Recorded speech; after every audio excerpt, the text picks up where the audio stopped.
The family of a murdered Billings woman are still waiting for justice. Susan LaForge was killed in March of 2023, but over 2 years later, the case has stalled. Her loved ones tell MTN's David J. how the delays in court and Montana's mental health system are keeping their grief alive.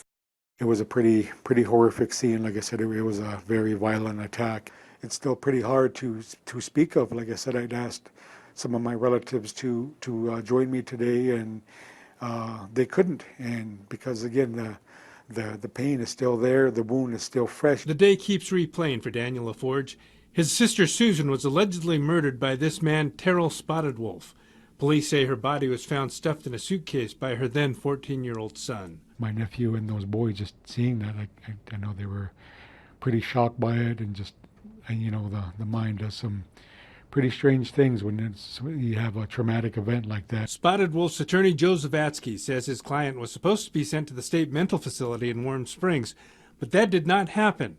Zavatsky says the facility has at least a year-long wait list. To go to the court every 90 or 120 days with an update of moving about 20 places on a wait list is frustrating. Kind of gives us concern because it seems like it's kind of dragging out. This is the neighborhood where Susan LaForge was killed almost 2 years ago.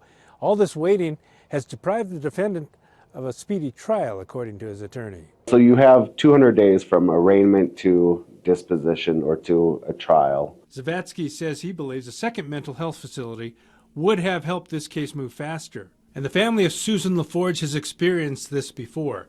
Daniel says no one was ever charged in the shooting death of his nephew, 23-year-old Stephen Bearcrane, in 2005. It brings a lot of stress, and it brings kind of a lot of hard feelings, and knowing that we may potentially go down that road again. And less than a month before Susan was killed, another nephew, 21-year-old Beau Harlan Beaumont, was shot outside America's Wild West Saloon in February of 2023.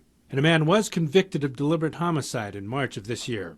Now the family waits for the trial and remembers Susan. She was always there to listen, because she understood that we were all on our journey. She always liked to see the best in people. In Billings, David J., MTN News.